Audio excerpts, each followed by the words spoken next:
You are looking at Julian's pronunciation guide, where we look at how to pronounce better some of the most mispronounced words in the world, like this other curious word. But how do you say what you're looking for today?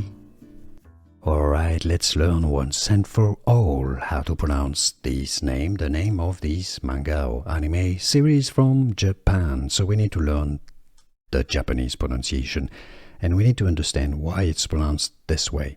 So it's pronounced as one word, Gachiakuta, Gachiakuta, and it comes from two different words, gachi, gachi, which means legit or legitimate, and akuta, which means garbage or trash. So legitimate trash, gachi, akuta, akuta.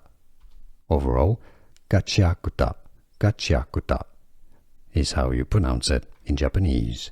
Let us know what you think in the comments down below. Is that how you pronounced it before? Let us know.